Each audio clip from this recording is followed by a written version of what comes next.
And welcome to a brand new segment of Player 3 Podcast. A little side dish. You wouldn't be familiar with those. You're from West Virginia. I'm very confused. All I know is that goes. Just microwavable waffles. That's all I get. My house used to be on wheels. Now it's on cinder blocks. But it's still perfectly acceptable to put wheels back on it. The hitch is still there. That's right. If we need to leave in the middle of the night, we got it. How do they even get mobile homes around in West Virginia? It's like so mountainous. We have a videotape of them trying to get our double wide up our hill, and Don't church it up. It is a problem. Like, it's terrifying. I don't know how they do it. I'll have to see that someday. But anyway, I am your host, Luke Croft, and alongside me we have the guy that you don't generally see, but he's there, and the computer's freaking out. Yeah, I saw that. Dizzy. That's already his nickname, Cooper. He's the producer. This is the guy that everyone's like, who's the guy that's typing in the chat? This is him. Magic man. The magic hands. Everyone can see you were on an episode. I think it was episode like 17 of the Player 3 Podcast. It was awesome. We had a lot of fun. Me and you do a lot of talking about video games outside of the podcast. Probably more so than any other pairing of people on the podcast. So we thought we'd bring that to you guys here via twitch.tv/player3podcast and youtube.com/player3podcast. It's going to be exclusive to those two mediums, but this show is going to be called 3 Topic Thursday with Luke and Diz. Yes. And we moved it to 3 because we figured if it was 2 topics, we'd have to do it on a Tuesday. Exactly. And we ain't got time for that on a Tuesday. Nothing comes on Tuesday, but it could. Is there anything? The following comes on. No. We like the show Face Off, but that just ended. Oh, okay. Last Tuesday. But for the sake of seeming like we have a life, we don't have time on Tuesdays for that. So 3 Topic Thursday. And let's just jump right into it, Let's man. do it. Because here's the thing. This is what made me think about doing this is we got some announcements from Guitar Hero that their new game is going to be called Guitar Hero Live, hitting PS4, Xbox One, and Wii U. Good. They announced that it's going to be coming on the Wii U. And they had to release that trailer the day after the podcast. I know, so we didn't have time to react to it, and I feel like if anyone's going to talk about Guitar Hero, Ben's a big Guitar Hero fan, and he's going to talk about it on Monday with us. But you are the connoisseur. You can smell a Guitar Hero disc and tell me which one it is based solely off of scent. You got it. So I figured you should talk to us about the Guitar Hero, the changes they're making, things that you like about it, things you don't like about it. I can see where this is. The first one's going to be a problem. So let me just set the stage for you. So Guitar Hero has been on hiatus for how long now? I don't even have a clue, man. It's been a while, and so they've been on hiatus. They've come back, and they are changing things up. Rather than being kind of a cartoon style, create your own customizable band, and you get to watch your band play, and you playing guitar, ripping sick licks, absolutely, to Through the Fire and the Flames. Was that on Guitar Hero or was that Rock Band? It was on both. Okay, awesome. You are now going to be cast into a first-person view where you will get to see crowd reactions. And in the video they show, some girl has taken the time to pay for a ticket, arrive early enough to be on the front row, but also have a sign that says, "You suck." Exactly. Which makes no sense. And they're also, if you realize, there are thousands and thousands of people there to watch a cover band. Yes. Nothing original. Yeah. They were at like a Coachella, like a Lollapalooza. Is that a thing? Well, I mean, they're coming to hear these famous songs, but not from the band. Orange County Film Fest. Close. I'll agree. So it's in this first-person view. You see the crowd reaction as you're playing. As you suck it up, the lead singer is screaming at you. Come on. Come on, man. Come on. And that one guy's like, "Come on, dude. That's ghetto." Like, who says that anymore? Yeah, seriously. And it's like, if we're big enough to be at a venue this big, I don't suck as a guitarist. Like Got that right. So anyway, I'm going to stop talking about it. I'm going to turn it over to you. There's other stuff about it, but we'll get to it as we go there. What were your initial reactions to seeing just that little short announcement trailer for Guitar Hero Live? When I first saw that, my initial thought was, how could this work in first person? Because I'm a sucker for customization, no matter what kind of game it is. If you can make your character, I'm all about it. And I'm just going to come out and say it. I'm more of a Rock Band fan than I am of a Guitar Hero. So that's a big appeal to me, that you could customize your whole band. But if they're really wanting it to be this live experience, I don't see how that can work. That doesn't seem like it is plausible anymore. But here's the thing: the crowd reaction isn't that new. Yeah. That's always been there. Yeah. It's just real people this time.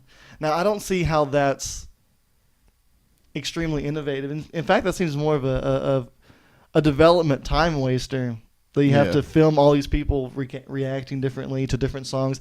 They say that they sing along with you, so that means they have to film these people singing every song. It's just a time waster to me. Yeah.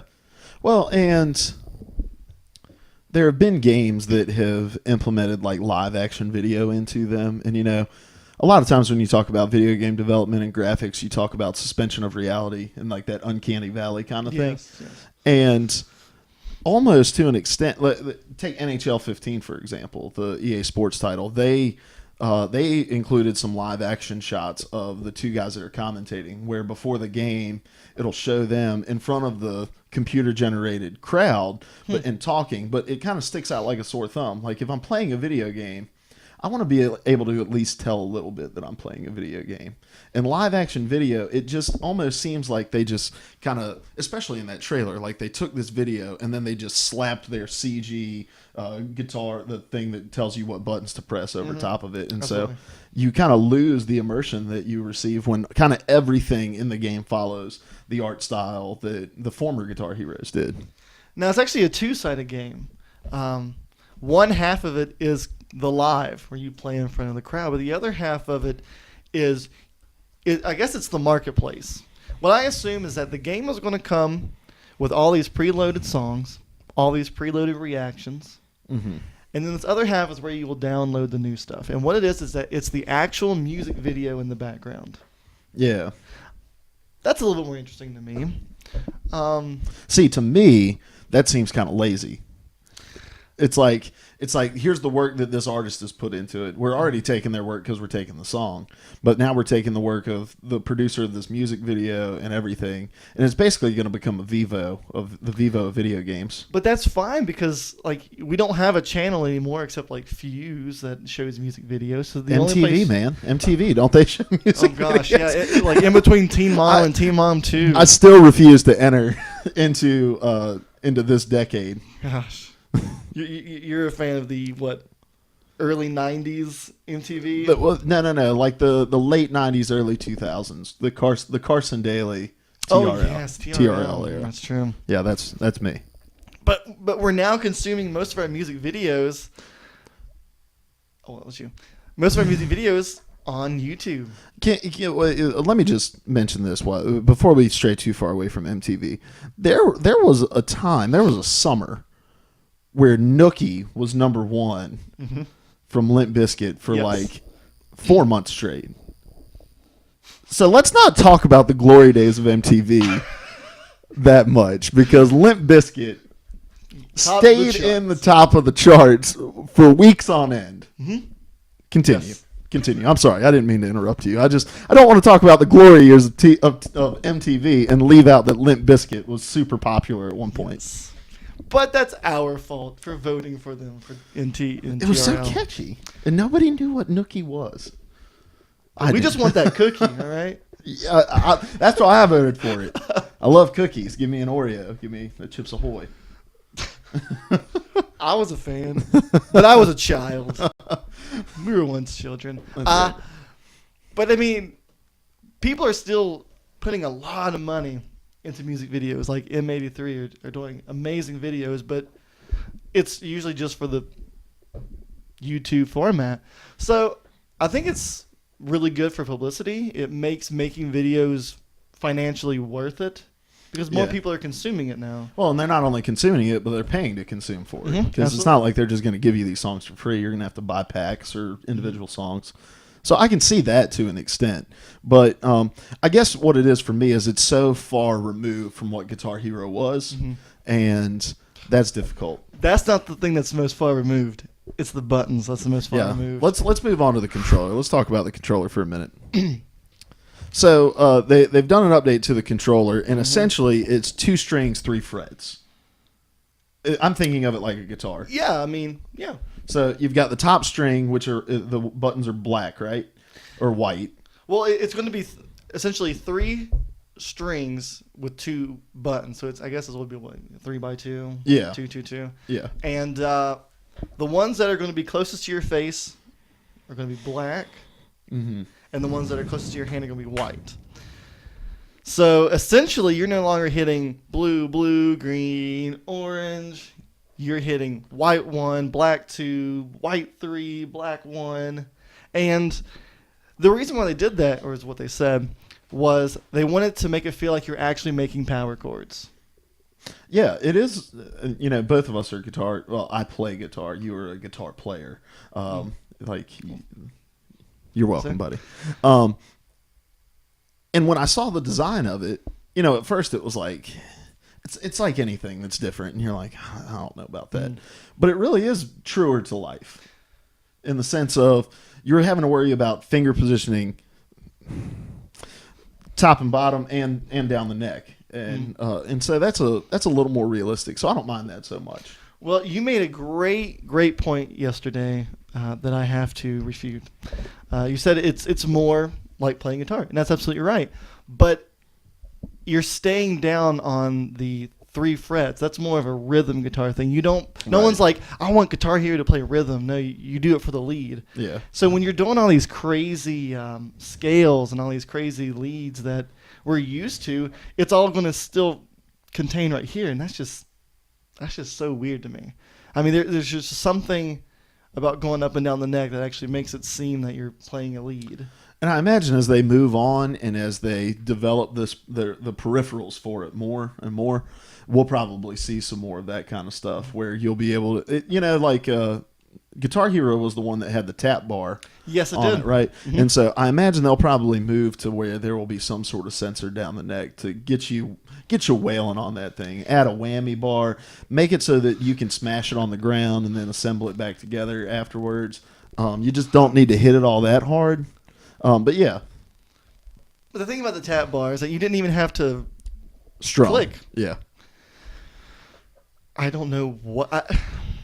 They see this as a second chance. We get another shot at this. Rock Band took over, did what we started better. So they can't just, spit out another Guitar Hero 3, Guitar Hero World Tour. It's got to be new. And, I mean, I don't know if I'm just being a stickler here, but I'm not super into it. Well, I think reaction is going to totally depend on what Rock Band shows whenever they announce, because that's not far off. October? I think something like that. So, in terms of this new direction that they're going, so with these new controllers, obviously, your old controllers are not going to work. They will not. You're going to have to go out. You're going to have to buy new controllers. That's not a huge deal. Maybe it is. Maybe it is a big deal to you. And then there's going to be no backwards compatibility of songs that you purchased already. That's a good thing about Rock Band. There will be. Yes. And at some point you have to ask yourself the question, like, we have the second chance. We are rebooting. But at what point do you get so far away from the original vision of what you were doing to where you alienate the people who made your second chance possible to begin with? Wow. And looking at that, like, it would have been hard to tell that was Rock Band based off of what you saw. Mm-hmm. I mean, the Guitar Hero based off of what you saw. The colors were black and white. Instead of the circles, they were picks now. Mm-hmm. And it just didn't read that. You're right. It could have been a third installment of a completely different game. Yeah. You're right. So what do you think within this they are getting right? Is there anything within this launch, within this new direction that you think, man, they're getting this right? Well, the one thing that you spoke about earlier about that uncanny valley, they're going to get really good immersion. They are. It's going to feel like you're a part of it. I don't think you'll have much control over your character because in the video it showed him like looking around at everybody. I mean, you won't have any control over that, I figure. I would love to see the Kinect integration.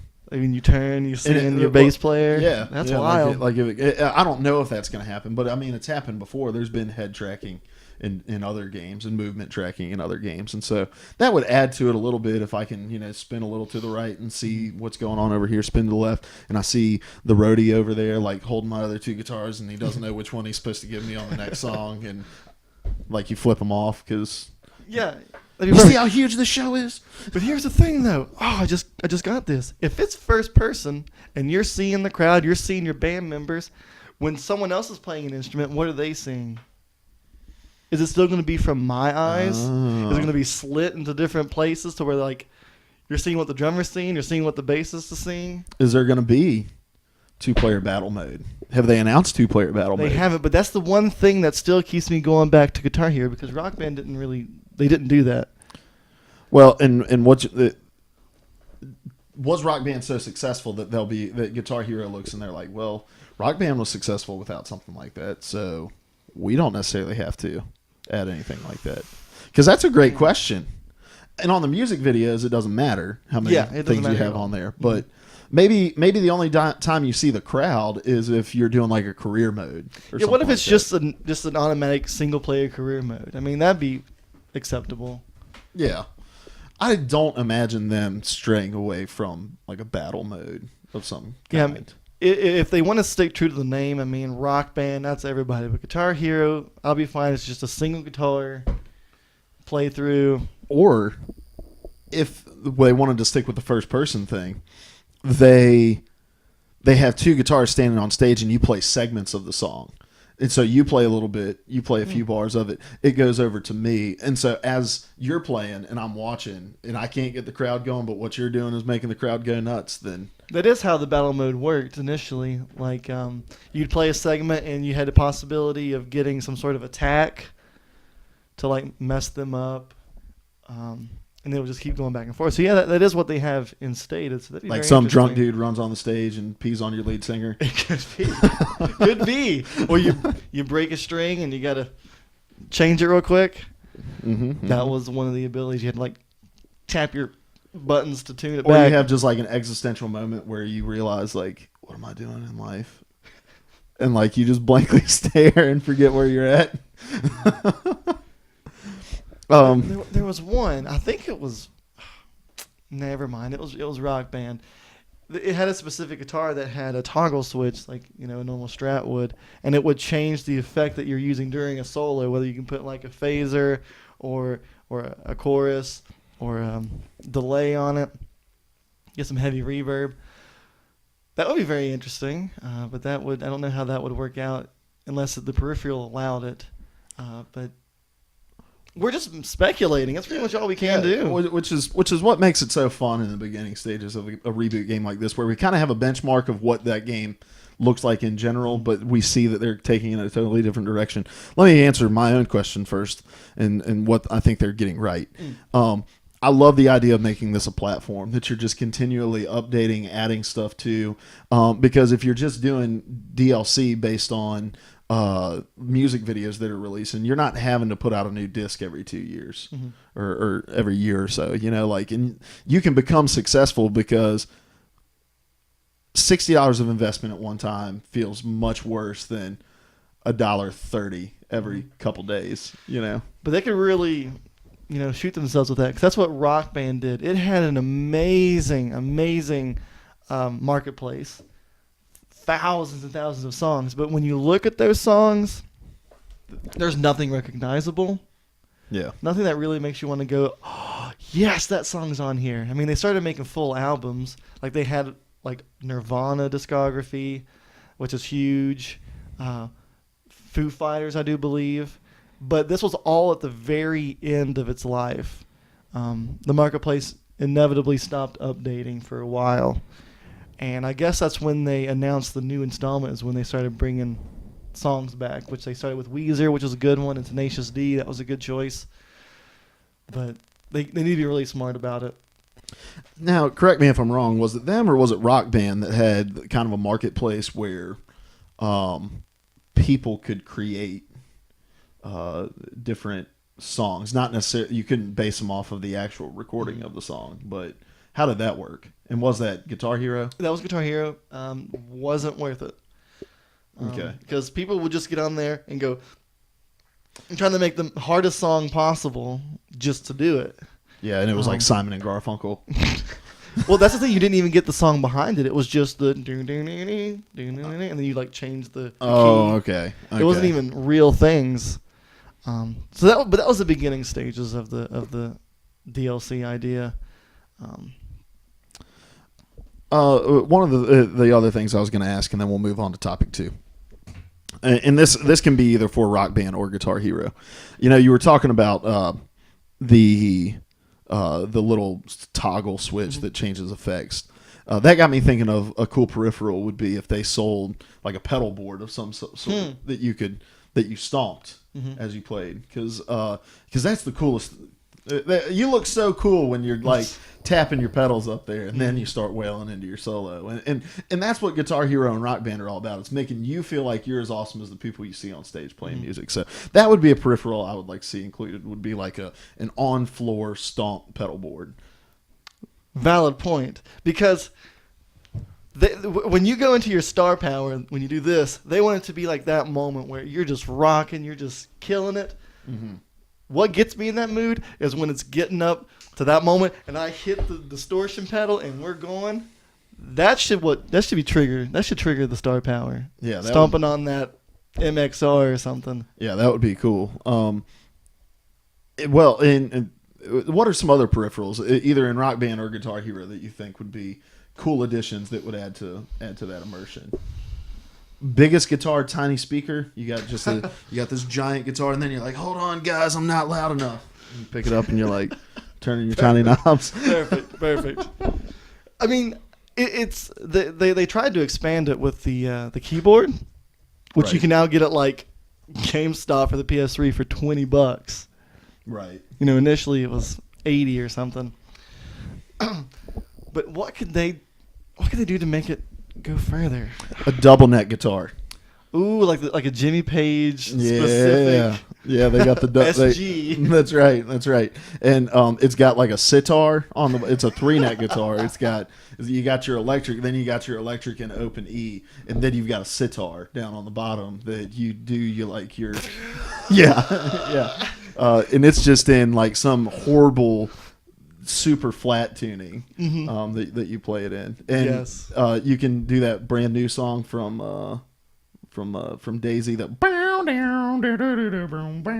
like in a B, wasn't it, or something? It was in something crazy. It was on acoustic. Yeah.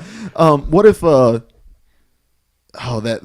made me think of something. What if they did like an acoustic guitar peripheral?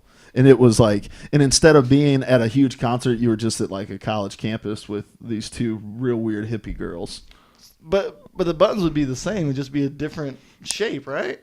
Right. So but you had to buy completely people. different peripherals so I can play this, more than words. Exactly. And then I pick it back up. Dude, if they're playing anything, it's Wonderwall. All right, they're on a college campus. Today is gonna be a tree. Those girls. They have their books because they want to look like they're studying in case their friends walk by and they're hanging out with this loser who just carries his guitar to Biology 101. Oh gosh, so many faces are coming to mind from college. All right, moving on. Anything else about Guitar Hero? There was something. Oh, okay. Well, I don't want to move on until we milk all the gold out of here. What was that thing though? I want to know where the gold at. Okay, we're gonna move. I mean, if they were to make like a violin peripheral, we could get all yellow card. Oh gosh, that one song that's like "If I Could Find You," and then the other one. I'd love the other one that's like "There's a place off Ocean Avenue." If only Larry was watching, he would be screaming at us in the chat. LOL Swag says he loves the Rondo jersey. Thanks, buddy. It's all good. We'll take a pause between the topics here. Make sure if you're watching on YouTube, you hit the subscribe button. If you're watching on Twitch, you hit the follow button. Feel free to chat along. We're just having a conversation here, talking about college memories, all right? And Guitar Hero. But now we're moving on Yes. We're going to talk about stories and games, a little bit more serious of Yes. the topic, because this is something I know you love. I'm more of a sports game kind of guy, and I'll talk a little bit about stories and those sorts of games, but I also like some story-driven games. But there were some interesting articles that were an interesting article about Moon Studios that did Ori and the Blind Forest, talking about World War II games. We're going to get to that article here in a minute, but you're a story guy. You're a character guy. Mm-hmm. When it comes to a story mode in a game, what do you like to see? What really gets you going as far as a story that kind of holds you in? Well, I am a sucker for character development. Like, when I see how much work these developers have put into this character to make it well-rounded, and then you get to see these aspects of their life playing out throughout the story, I just love that so much. Mm-hmm. And I feel like we're really at a turning point to where we're understanding that to tell the story is something that's about to overshadow the gameplay of it. Now, I'm a big fan of first-person shooters, and those are the most cookie-cutter storylines you can find. And it's kind of dumb of me to say that I'm such a fan when I like character development. You really don't see that. Yeah. There's that guy again. I was opening up Facebook to get the Watch him, article. he can't even do it. He's the guy trying to race a train. So when I say that I love Far Cry 3, I do love the gameplay. It's a blast. But I really love the characters in that game as well. Like, in Far Cry 3? yeah. Yeah, because I mean, we talked about this a little bit earlier, and we just want to let people in on that conversation and talk about it in the comments or in the chat. When it comes to like a game where we talked about how people always want to feel like they're the hero, but it's really hard to tell the hero narrative in a non-cliche way. Mm-hmm. And you're a huge fan of Far Cry 3, but you had some problems with the storytelling of Far Cry 4. And why was that? No character development. It was just you are this chosen one that has to do everyone's job to stop this killing villain by killing his people. And that's kind of like it was for Dying Light. Mm-hmm. It's kind of how it was for BioShock Infinite. Mm-hmm. These games I love to play. There just wasn't really much substance to it. So I'm just an oxymoron here. I love playing these games, but it's not really what I'm looking for. The only character I felt like they had some substance was Longinus from Far Cry 4, and he was just a blast to be around, but everything else was very much lacking. You really enjoy story, right? Yeah, I do enjoy story. Do you look more for like the thing as a whole, like the story as a whole, or do you like the character development? I mean, character development definitely plays a part of it, but I need a believable atmosphere surrounding them and like a believable backstory behind what's going on, and the whole like you've showed up and now we can accomplish what we want to accomplish is kind of, because that's what Far Cry 4 kind of felt like. Yes, absolutely. There's this whole like army of resistance. But this guy was the one that had to do everything. It was almost like there was a prophecy without talking about a prophecy. Well, they believed in me because they knew nothing about me, but they knew my dad. Yeah. That doesn't mean anything about me. Exactly. And so I'm more about the backstory. So Destiny, for instance. And a lot of people are really divided about Destiny. And I'm going to say this just to qualify it so people aren't like, oh gosh, he's going to talk about Destiny in a conversation about story. Destiny did not even reach an iota of the potential it had within the environment that it's set in the backstory. Go ahead. I know nothing about the story, but I heard that they had set up this great story. Yeah, they something did. happened. They did. So essentially what the backstory is this thing called the Traveler comes along. That's the big white orb that you see, and it rested over a city in America. On Earth. It was actually in Russia, and it like it gave out knowledge. It gave out power, and I may be wrong on some of the little details, but that's okay. I'm giving you the gist. It gave out all of this awesome stuff, knowledge, these special powers, and all of these things. But and it brought about like an age of prosperity on Earth, and our technology just got exponentially better. We learned how to travel the planets and all of that stuff, and so we started to be able to colonize other places and look then what we didn't know is that following the traveler throughout time and space was its enemy, the darkness. And so we enjoyed a time of prosperity, but then the darkness came and annihilated everybody, basically. Where was this orb during the darkness then? The orb was there, but this was like the arch enemy of the traveler was the darkness. And so basically what happened is it got beaten into retreat, and its retreat was it kind of focused all of its power on a single city on Earth in old Russia. And that was kind of the last stronghold for the traveler. And so then there was a group of people called the Guardians, who are actually people who are resurrected. So your ghost knows who you are. They come around at the beginning of the game. You've been dead for centuries. Your ghost resurrects you, kind of tells you the story of what's going on, and then tells you that you're trying to fight back the darkness. So you've been dead for centuries, but you're resurrected and you know how to use this future technology? You're taught how to. Okay. You're taught how to. The ghost, the Dinklebot that follows you around, is kind of telling you how the new world works. Okay. And letting you know about that. So, great backstory. Like that's an interesting backstory at least, and it may be cliche in ways, but what's so interesting about it is the story that doesn't get told. But what I love about Destiny is that you are not set up to be the character that saves the universe. You are set up as a character who is a part of a greater good, fighting alongside of other characters who are set to for the greater good. So, in so many co-op games, in so many games it's difficult to have co-op because there can only be one hero. And this game gets around that by saying, like, you aren't the hero. You are a part of something that is attempting to do something really good for the world, but you're not the hero of the story. Everything's not weighing on your shoulders. And so I like that about games because that's more immersive to me. I know people want to have this desire to be the hero, but for me, I want to feel more like this is something that can happen. Like The Division is interesting to me because this is something that happens to New York City, and you're kind of propelled into this role and you react to it.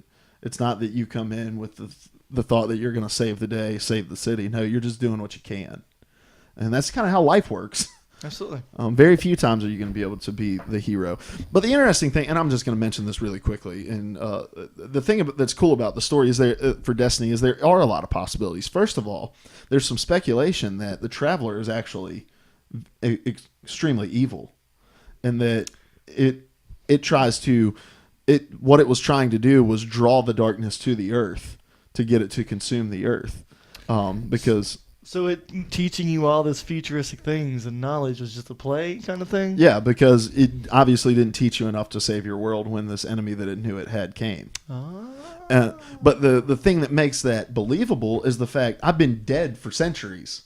I don't know anything about the Traveler. I'm resurrected by this ghost that is sent by the Traveler to find me and resurrect me. He's telling me the entire story.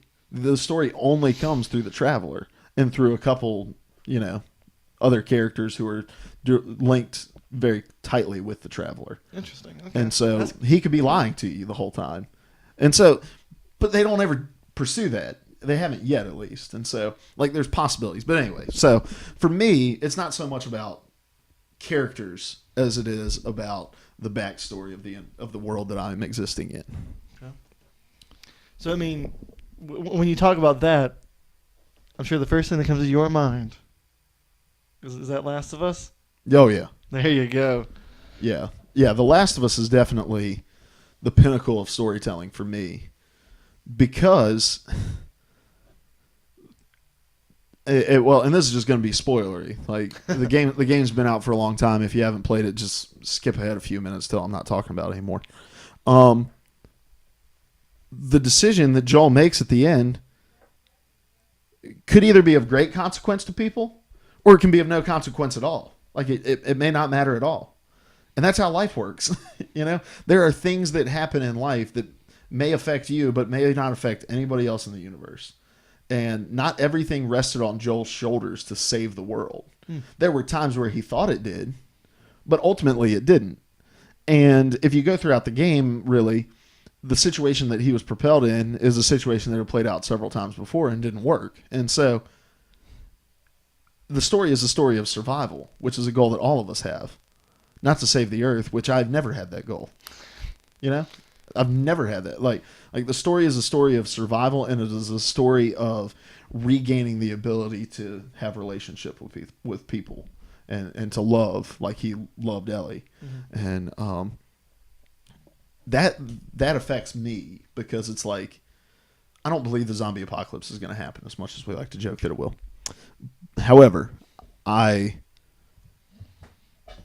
do think there's gonna come a time in life where I'm gonna have that survival instinct, drawn up in me. Maybe for a moment, maybe for a length of time, but that story almost prepares me for that in a way, like emotionally, because that is something I can relate to. That is something that can happen.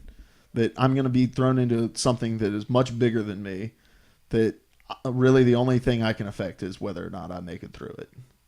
So yeah, The Last of It is definitely the pinnacle for me. So my question to you is, you'll agree, I'm sure, that the indie game scene is blowing up now. Yeah. And my question to you is, does that show that people are now either A, wanting more story, more experience in the gameplay, like we're done with the whole same old. We want to see where video games can go from now. Do you think that is almost I hate saying it, but a hipster thing? Like it's something new, it's something fresh that you can jump onto that no one else is a part of, really? As far as the hipster thing goes, I think that's how all that stuff's going to be.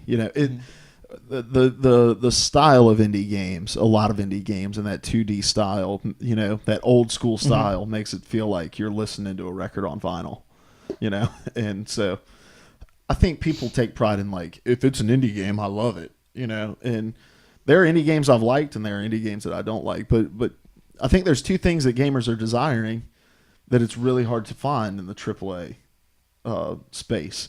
Innovation.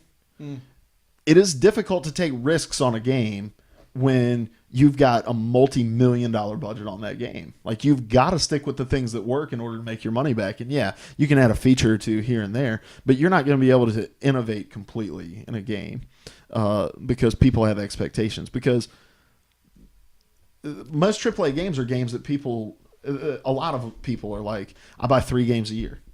This is one of them. Call of Duty is one of them.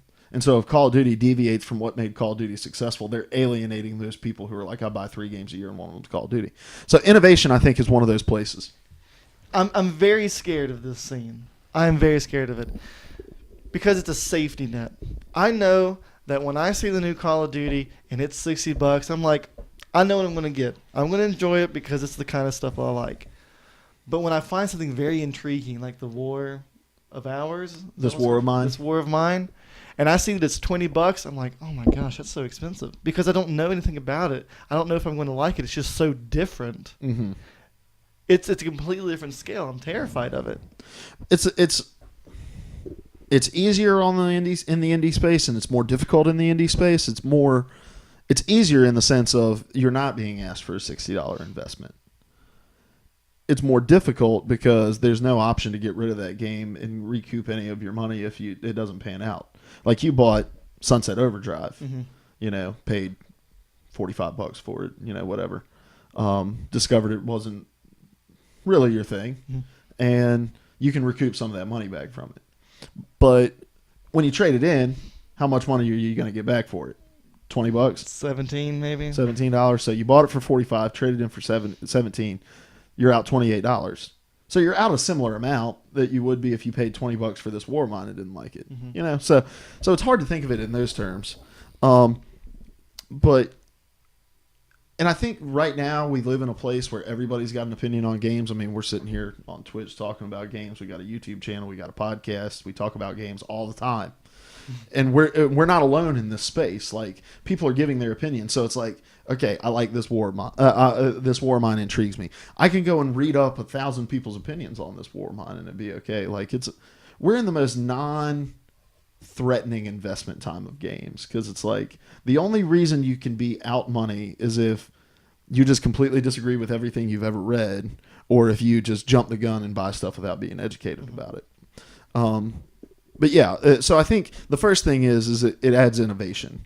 And so if one quirky innovation seems like it can make a game stick out to you, and then you can latch yourself onto it for $15-$20. And the second thing is story. Like, there are more interesting ways to tell stories, and games are starting to discover that. But it's kind of becoming like the minor leagues of video games, where AAA developers are going to be able to look at these indie titles and say, man, that made this game successful. That made this game really successful. We can implement that into ours. And so I kind of like how I'm hoping for this symbiotic relationship between the two. What are your thoughts on that? That's a tough one, because when you think about all the advancements that these developers have went through to get to the point they are, I'm going to actually go back to a question that was asked the podcast on Monday. They said, is now every game going to have that exoskeleton in it? Mm-hmm. My thought was, well, they've poured in the time, they've developed it, it's been successful, why not keep using it? So if you've got these AAA titles that have built themselves up with all this technology, with all these advancements, and they're seeing what this person's doing and how successful, that's not going to work. Like, are you thinking that, like, a AAA developer, like, let's go Ubisoft, are they going to make a game like Ori and the Blind Forest? I don't know how that would be. I mean, it doesn't make sense to me how they could be symbiotic. But they would. I mean, Child of Light is a $25 2D side-scrolling platformer RPG game made by Ubisoft. Was it? Good. Valiant Hearts was made by Activision, I want to say. That may not be right. I know it was a big studio. So, like... So you would say you would rather have these big-budget people making both the AAA title and major competition for these independent developers? I wouldn't rather it, but I don't mind it if it's being used as a space for people to hone their craft and bring it to the AAA. Bring those experiences. Go from Child of Light and start working on Assassin's Creed. And see, these are some of the unique elements that we could put in a low-risk $20 game that we've seen work and now fit in a $60 game. Yeah, because what I've read of this war of ours... This war of mine. Gosh! It's a group of people. It should be ours. But from what I've read about it, it's got some very, very interesting parts of it, like the status effects, about having to keep your people not depressed in this Bosnian war. And when you get too depressed, bad things happen. When you do bad things, people get more depressed. When you do good things to your neighbor, they get happier. That's brilliant to me. I love that idea. But I'm still terrified. $20 still seems like a lot to me. But yeah, it's very intriguing. Yeah. But getting back to the original question about story, the thing that is intriguing you about that is it's taking a totally different approach to storytelling. Mm-hmm. And you're generating, and that kind of plays more on my interest, well, both of our interests to an extent, but that game is relying heavily on its backstory, because there's so many different routes the actual story can go and the character development can go within it. And so it's leaning heavily on the Bosnian War stuff. And so as developers try these unique things in storytelling, I want to see those things come. Especially in a game like, I don't know, Dragon Age Inquisition, where you gather a group of people together in order to go do these quests, and your other characters are NPCs, I believe, and so they're with you. What if that implemented something like a morale system where if we're just spending all of our time stealing from people, or people are going to psychologically have a more negative view of themselves. Yeah, the people who are more lawful, they might just leave you. Yeah. They're like, we don't want this life. Yeah. It's kind of the old D&D alignment idea: lawful good, chaotic evil, true neutral, all those things. Boom. It's there. We knew you'd get it in here somehow. The D&D talk. D&D, it was going to come. I want to just bring up this story really quickly. And this is from IGN talking to the developers of Ori and the Blind Forest, Moon Studios. Talking to a guy named Thomas Mahler, who has this idea for what he calls the Schindler's List of games.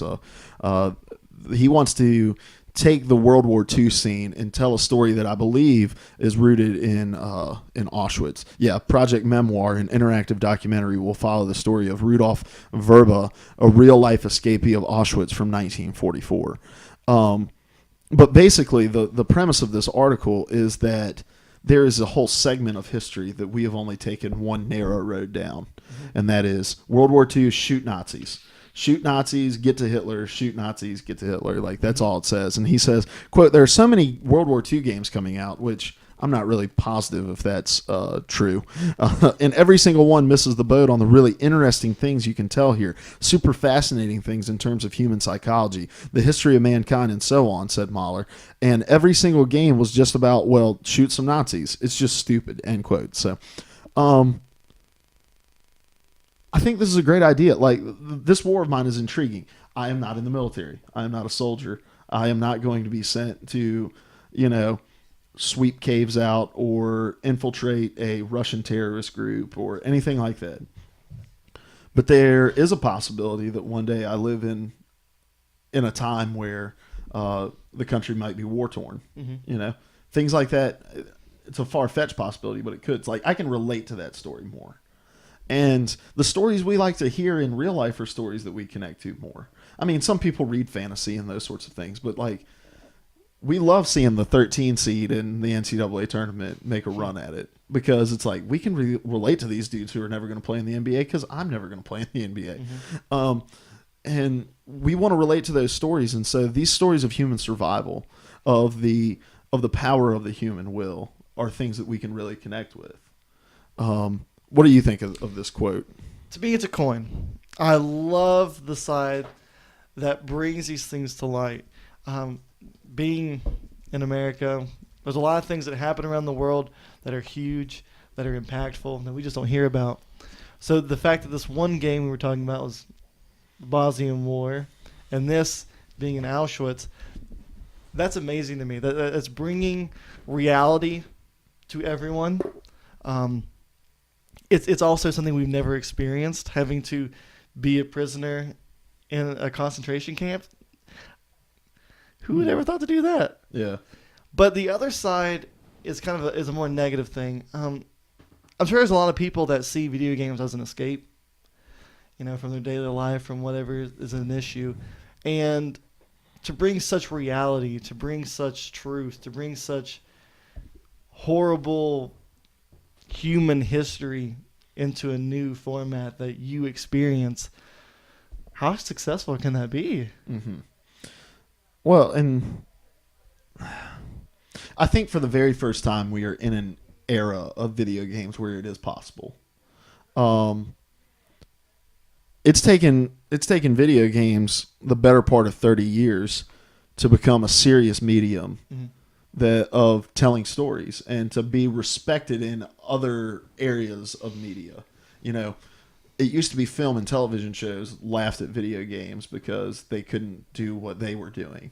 And then it turned into, well, you make violent video games and that's going to encourage violence. And I feel like we're finally getting beyond that asinine argument.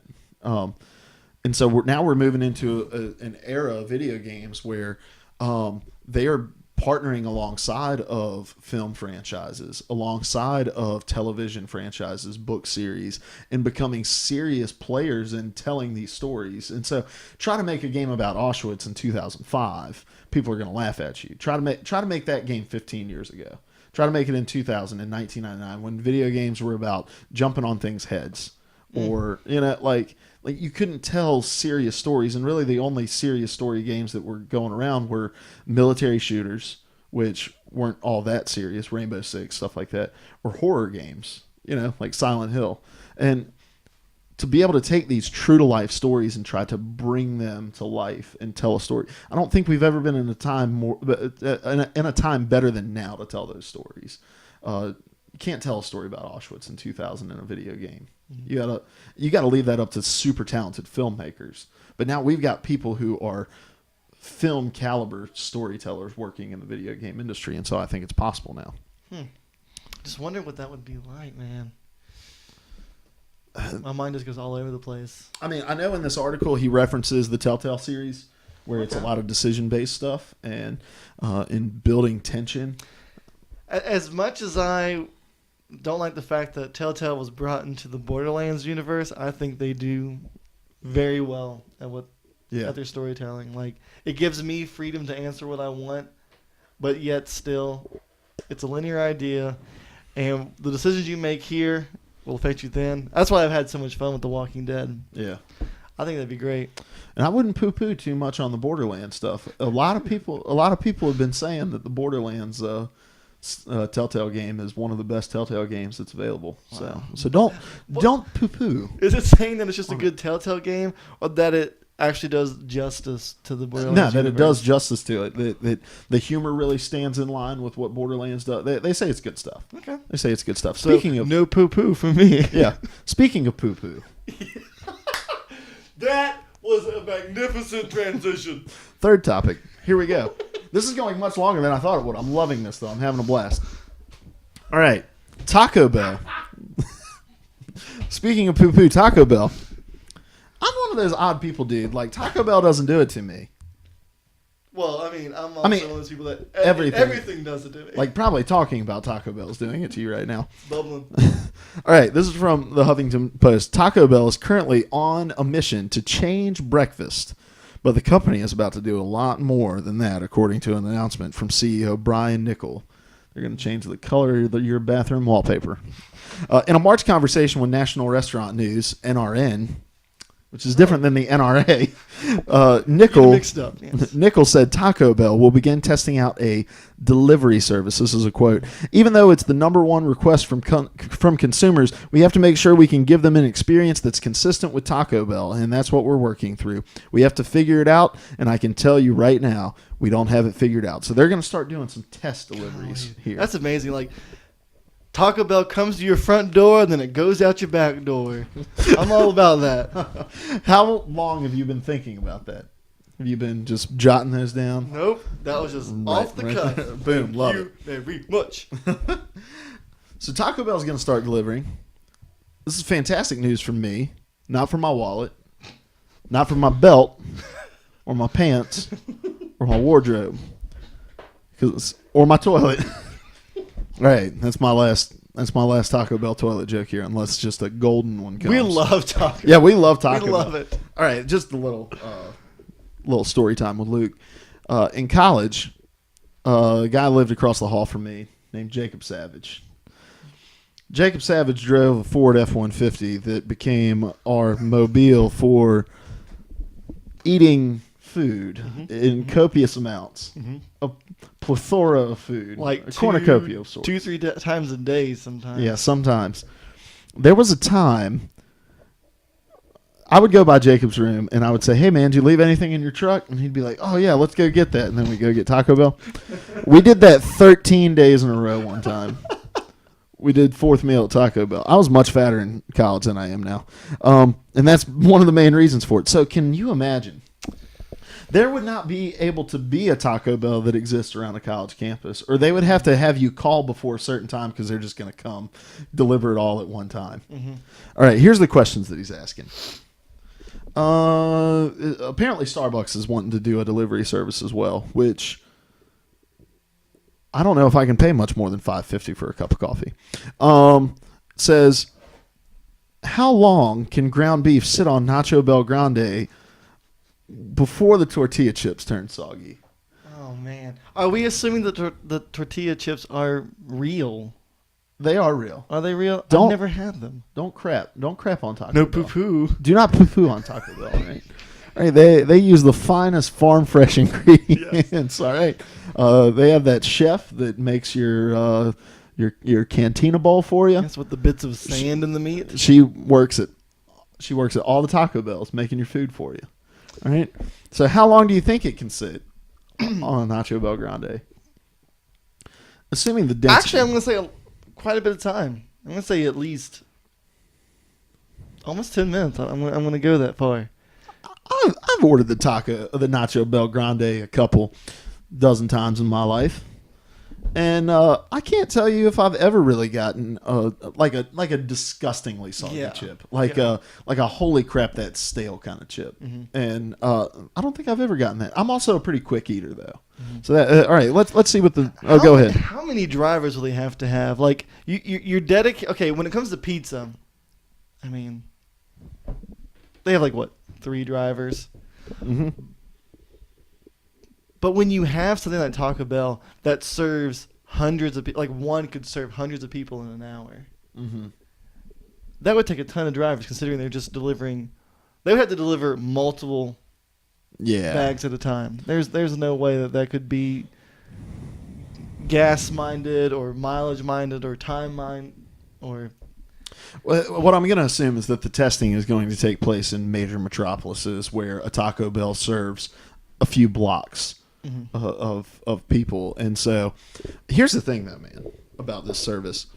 They're going to have to be willing to deliver after 10 o'clock p.m. No, like when you hire your driver, hire someone who knows some taekwondo and isn't afraid of getting hobo stabbed. All right, because no one's calling for Taco Bell at 5:30. All right, we're all eating real food at 5:30. yes, the fourth meal. I mean, Yeah. it's right there. 10:30 is when I'm calling up and I'm like, "Yo, can I get 2 loaded potato grillers and a large Baja Blast?" All right. Yeah. All right, and I don't need your driver shaking in his boots, being like, "But I don't want to get tuberculosis from you." I don't know how you get tuberculosis. It's possible. Who knows? 10:30, anything can happen. Tuberculosis, hobo It can happen, stabbings, anything can happen. All right. I'll take my chances with the hobo stab. So, if they were to bring this to our town, which they won't probably, how likely are you to use it? Well, from where we are, the Taco Bell is a very good distance away. We would have to discuss what their delivery area would be. Yeah, it probably wouldn't reach us. Mm-hmm. And the It Papa takes John's us- barely does. It takes us about 10 minutes to drive to Taco Bell.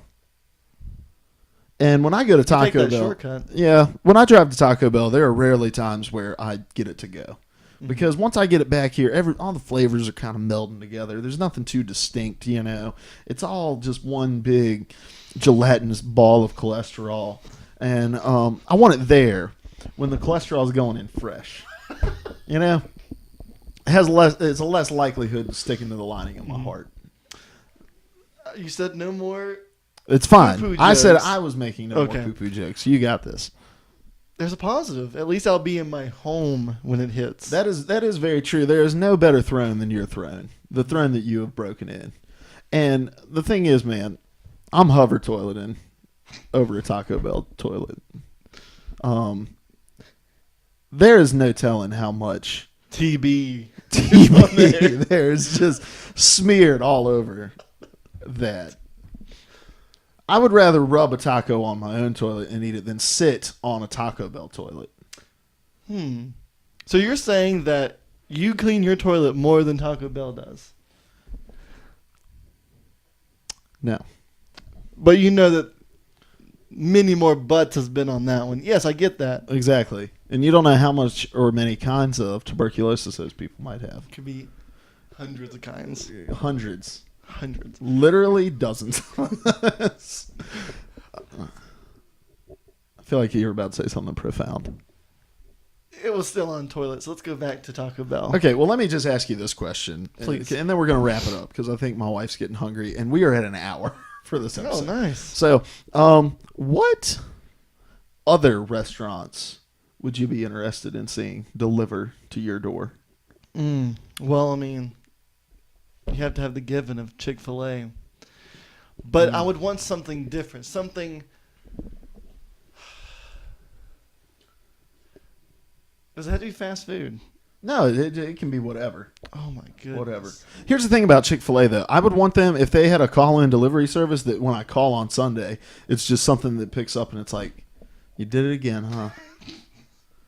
You haven't craved us in 6 weeks, and all of a sudden, you were wanting that Chick-fil-A sandwich. It's Sunday afternoon. Hate to break it to you, friend. It works. We're closed. And then you just hear a shotgun cock in the background, and it says, we've done it for you. And then you hang up, and you kill yourself. 'Cause that's the way it always works with Chick-fil-A. They got real dark. I know. But you never crave Chick-fil-A on a Tuesday, do you? It's always on a Sunday. It's always on a Sunday. Mm. And you drive all the way out there. That's where they get you. And you just sit in that drive-thru for 45 minutes before a nice police officer pulls in and explains to you that, hey, it's illegal for Chick-fil-A to be open on Sunday. It's illegal? Yep, get out of here before I tase you. And then he confuses the taser for a gun and shoots me. Yeah. All right. That got too real. Welcome to Political 3 Podcast. All right, but what other food? Chipotle. Oh, heck yeah. Mm. Chipotle is considered fast food, actually. Really? Yep. And I'll tell you why I want that. Because then I will be able to access my microwave to actually heat it up. I don't like how it's always cold and the cheese is never melted. Really? See, Yes. I would never have the audacity to talk crap about Chipotle. I like melted cheese, man. I love Chipotle. It's And like just going to get a bag of cheese and just putting your hand and eating it. I mean, it's got to be melted on something. That's the purpose. oh yeah, I've never just eaten straight cheese out of a bag. That's I have it. I take a styrofoam cup and dip it in. and then just Fill drink it up, it. yeah. But then you put it in the microwave, melt it, and put a couple ice cubes in there. It's a latte. Mozzarella latte. Starbucks delivered. What food would I want? Chipotle. You took my answer. Chipotle was gonna be my answer. I would also. Does B-Dubs have a delivery service? Buffalo Wild Wings. I love chicken wings. Takeout. And here's the thing, man. Lane. Here's the thing about chicken wings too. You get those things piping hot at first, and I'm a boneless guy, and you can crucify me for that if you want to. I'm the same. Like I don't like to fight with my food. And if I'm gonna pay $13 for 10 wings, hold on, this is a rant. If I'm gonna pay $13 for 10 wings, all right, I better not be paying for a freaking bone. All right, I need the all white meat chicken dipped in some mango habanero sauce, lighting my bunghole on fire later that night. All right, He's not hovering it here. He's on it. no, I am on it. I am in it because if I am just sitting on it, it's going to find its way. It's going to find its way out. All right. I'm on the toilet in my own bathroom with my Cottonelle wipes. All right. Lay's chips, taco shell, and hot Cheetos taco shell. That's what Brony Thug's looking at. Hot We hear you, Cheetos. Brony Thug. You need to be. We elect you for president. All right. Lay's chips, taco shell. I don't even know what that would taste like. But oh, dude, have you ever had like taco meat on potato chips? I can't say that I have. See, I guess this makes me poorer than you were growing up. Because there were times where my mom would make taco meat and be like, oh, crap, we don't have tortillas and we don't have chips or flour shells or whatever. So we'd just be throwing that junk on some barbecue legs. I'm married to a quarter Mexican lady, so we always have tortillas at the house. So I don't have to worry about that ever again.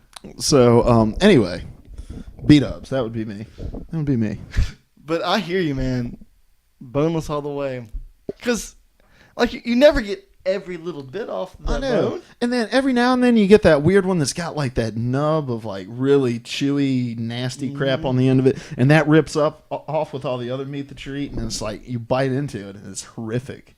It's horrendous. And you're paying $13 for it anyway. Like just get the one you don't have to fight with. Golly, we covered everything. Guitar Hero. Stories and video Stories games. and We video talked games. about Auschwitz. Auschwitz. We talked about from Taco Bell.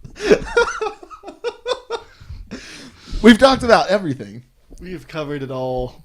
That was.